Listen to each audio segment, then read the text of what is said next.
Good evening, guys, or good morning, guys, depending on where you are in the world. For me, it's morning, and so I would assume that means it's evening for you guys. But welcome back. Hey, Luke, how are you doing? Yeah, I think it's going to be a good one too. And Fly Kamikaze, huzzah! Well done, good workout. Hope it left you a sweating mess on the floor. And well done, Bringer, for making it. So, yeah, it was quite an interesting one this week, or should I say, not so interesting that there weren't battles; it was just maneuver. But even that has its.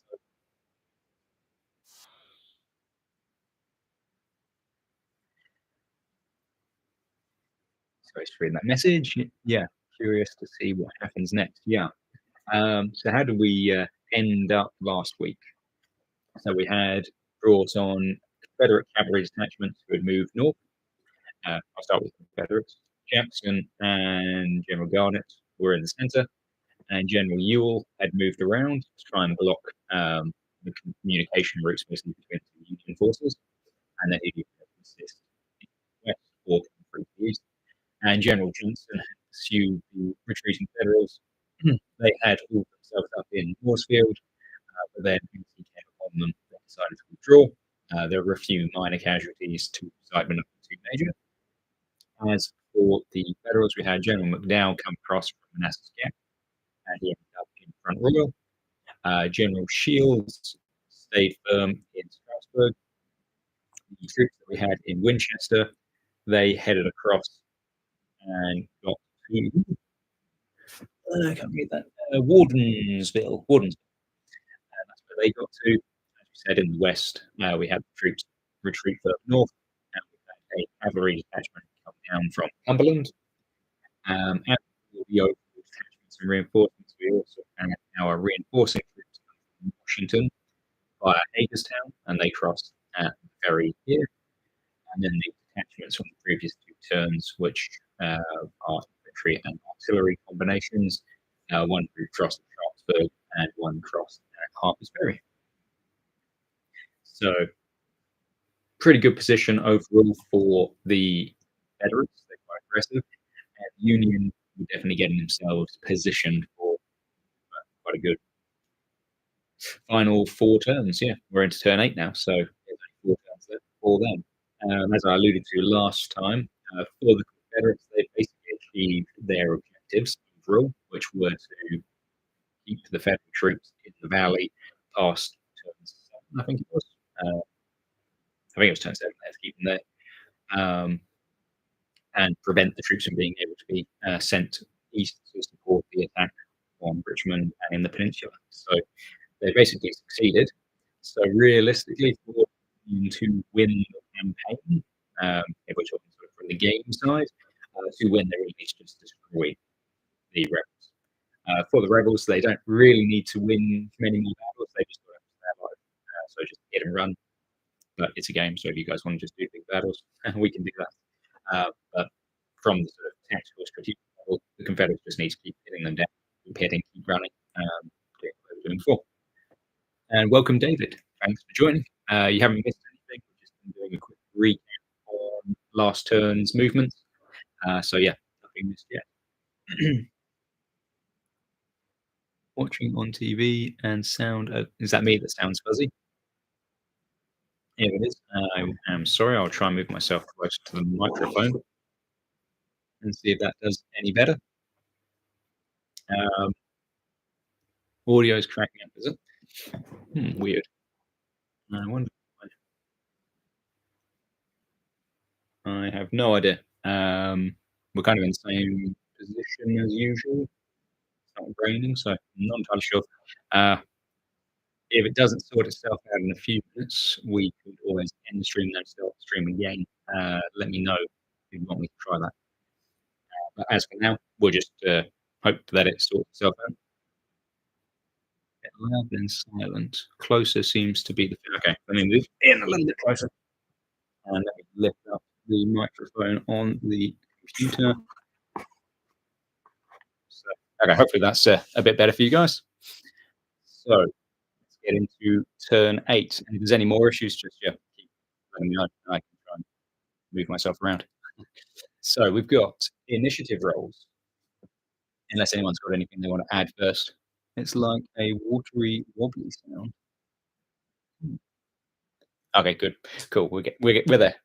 So firstly, we've got our initiative. So let's roll off from that. So we've got a 4. So that's a draw because Confederates gain +1. So let's roll a second time. And oh, still a draw. No, no, +1. So Confederates get it because they have their +1 from the map from turn 2 or whatever it was. So it's Confederate initiative. And cool. Weather today is going to be find out how the weather's changing. Last time we had light rain, so if we get light rain again, it's going to basically move it up to heavy rain conditions, as in -1 to movement.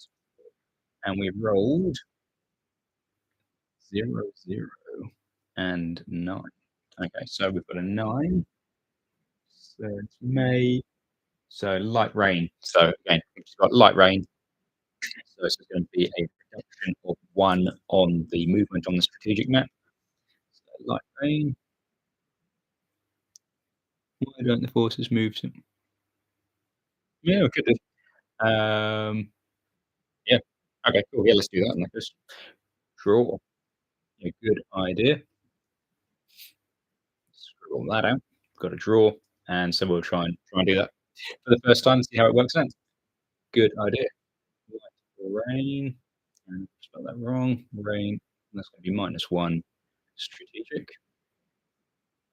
Cool. Then we have got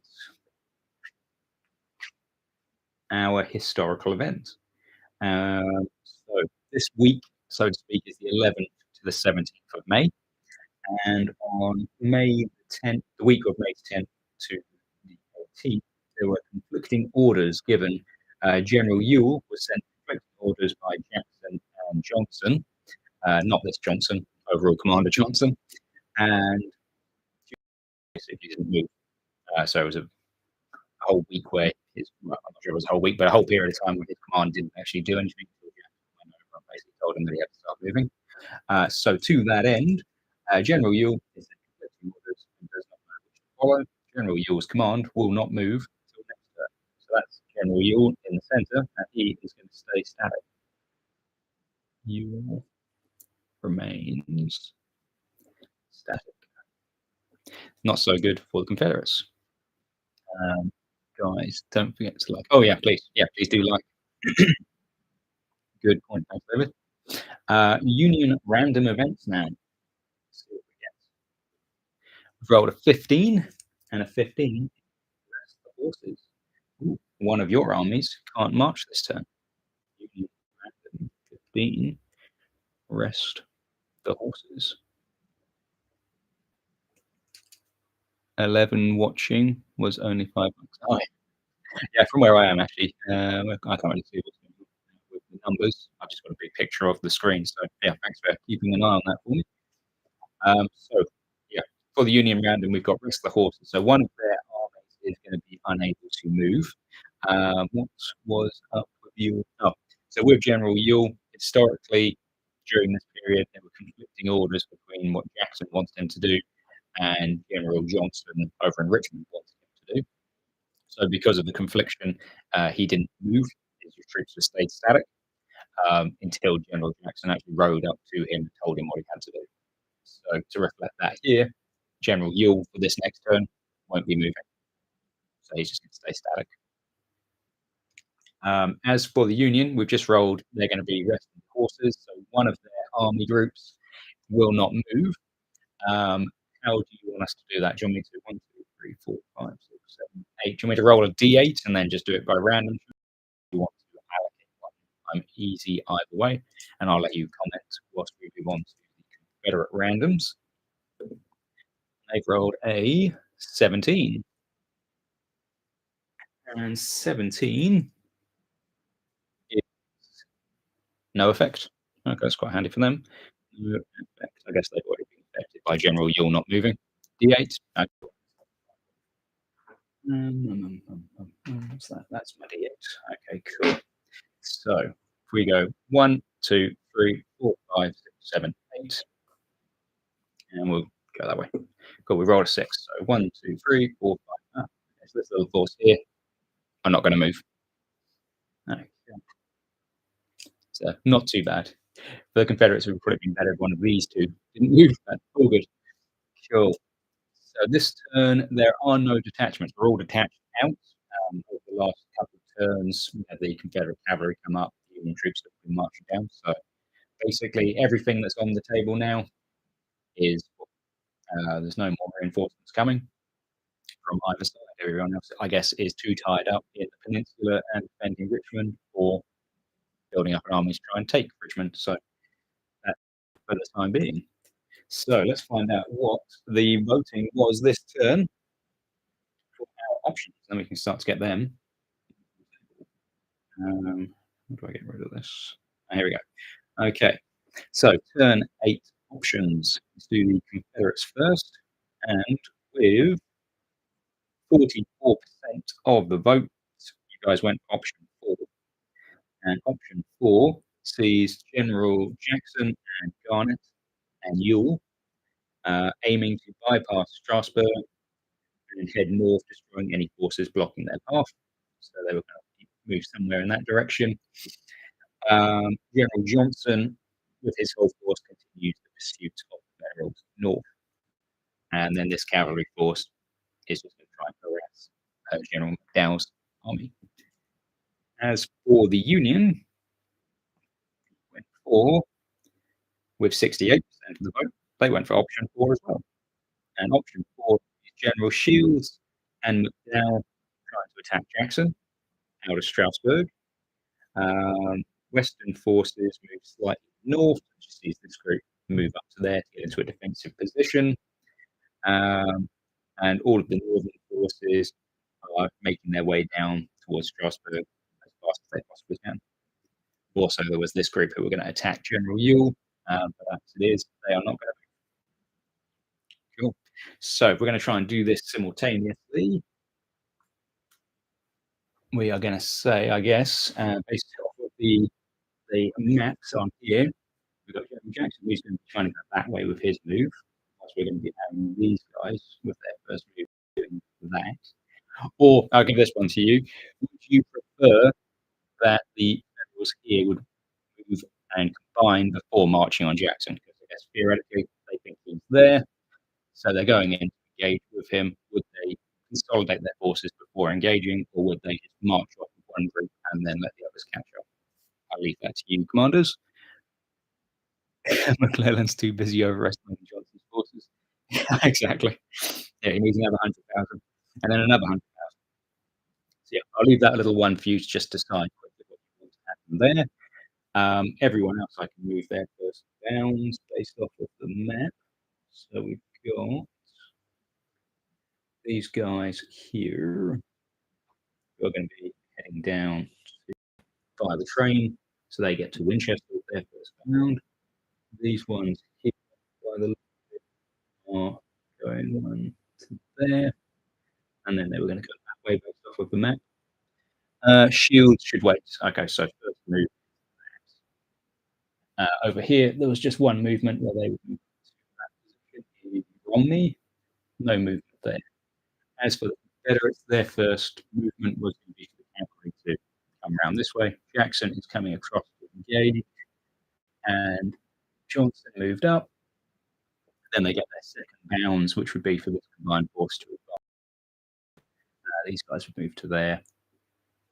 They get to there. He gets there. There's a battle. He's not moving, and he advances up, and that's basically our position. Shields still won't get there in time to engage. No, Shields doesn't wait. He marches on Jackson. Okay.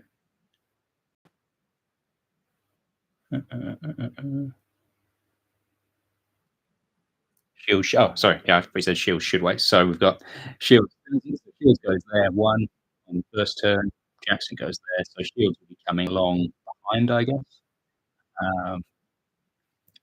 And then in the second turn, he's going to get to there. So that we both said Shields does not wait. Yep. Sorry. Yeah, I misread it. So that's kind of as far as I can see of the maps where we get to. unless anyone can see that I mismoved something. But I think everyone moved two. He's gone one, two. They've gone. Use the train network to get to there. Oh, actually, they're on roads, so actually one of those won't get there. He'll get to there. They get to there. One, two, one, two. Jackson gets to there and fights. Yeah, I think that's accurate. Cool. Okay, that's quite an interesting one. So we've got with Jackson's force, just thinking out loud here, so they're going to fall on this group here, and there will be battle. I guess it depends the battle lasts as to whether these guys will catch up and be part of on. Can shields force march? Two? Yeah, we can attempt it. And so that would be one, two. Yeah, you guys let me know. Yeah, force march shields. Oh, let's just quickly flick to the marching things. Unit. So what do we need? Union armies. Roll a okay, D10. 10. 2, 3, 4, 5. There we go. Okay, so let's roll and see what we get. Okay, we've rolled a 1. So no, they failed to force much. So, they don't force much this time, which I guess we can put down to the fact that it's been raining for the last 2 turns. So the roads have become muddy, bogged up. But he's still going to arrive, but probably too late to affect. But hey, you never know. If those, I'm not sure who's in there. I think it's just 2 infantry brigades. Yeah, 2 infantry. So if they can hold for quite a long time, you might get there. First dice again. This time, at least it was the white. It wasn't the Union blue. So okay. With one other thing, this cavalry detachment for Confederates, cavalry can move at 3. Actually, no, never mind. It's just going to be 2. It's all good because of that's a ferry crossing. So yeah, that's it. So good.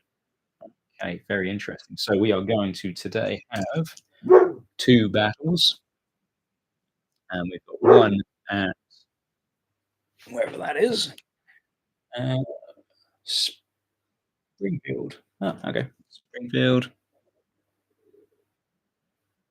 and the other one is at Wardensville. Cool. Grant, who was nice about everyone, didn't find much good to say about Shields. Yeah, interesting. Yeah, I hadn't really heard about Shields actually until I started looking into this campaign. It seemed like a good, interesting chat, but I can't remember who it was. Someone said something about McDowell, and I can't remember what it was. It was something along the lines of McDowell, or that man, he's everywhere apart from where you need him to be. It's quite interesting. Grant didn't have much good to say about Rosecrans. Hmm, yeah. Wonder what Grant's up to at the moment. He's down south, I guess, so not much help here. So yes, so we've got our 2 battles tonight. Let me so I know where everyone is. That's you guys, that's you guys. You're coming up behind. Cool. That's probably good for shields. Yeah. Alrighty, so that's a good turn so far. Are there anything extra that you think we need to be working anywhere on the map? Anything that we should be doing? As I said, there's no Union attachments or Confederate attachments anymore. So no, quite straightforward.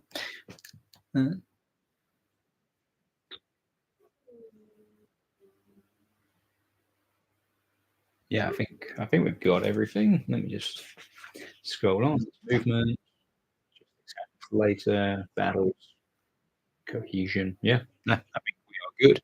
Cool. So a bit of a quicker one than usual today, which is interesting. But I think let's see, that's going to be not a huge battle, but I think that'll be quite decisive over on the left because if they Confederates win again, You guys are gonna have to make sounds like the cheap. Oh, he does. Yeah, he's outside of his ball and probably rolled it under a table or something. Uh, yeah, over here, if the Union are defeated, then the Confederates are gonna have to make the decision. Do they go up and destroy Cumberland and destroy that supply depot, or do they head across with their forces to try and engage? Likewise, in the center here, once they've theoretically won this battle, do they then turn and try and engage Shields, or do they try and march up and split the Union in the center? Interesting couple of turns. If Confederates get in trouble in the west, try for early organized retreats towards Beaconsfield.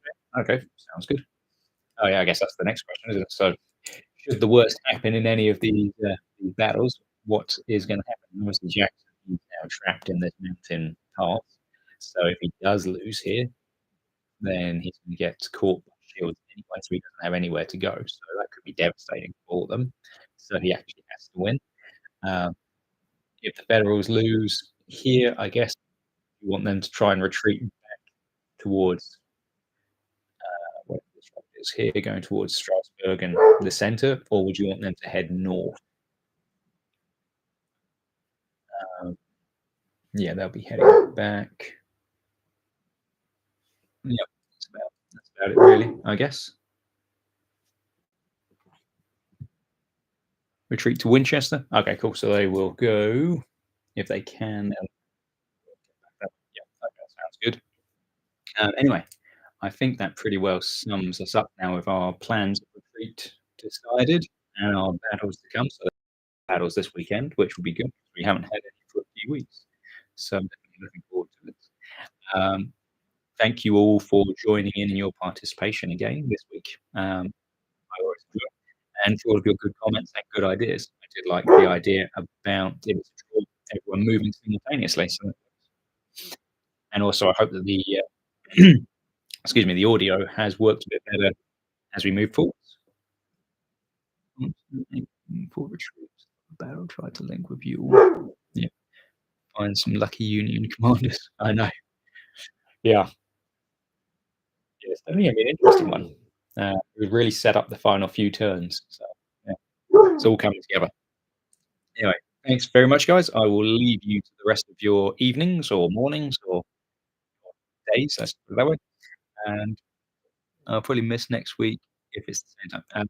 Yep, it would be the same time next week. Sorry, David. But yeah, you can always catch us on the once it's recorded. Unfortunately, it won't be live. If you've got any ideas that you want us to try and implement, then you can always send a comment in advance, and then we can try and keep that in mind.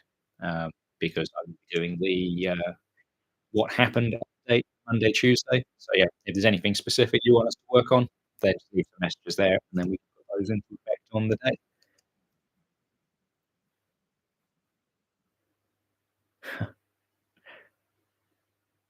Battle of Glendale as well. Oh, cool. I think that's probably slightly more important. Yeah.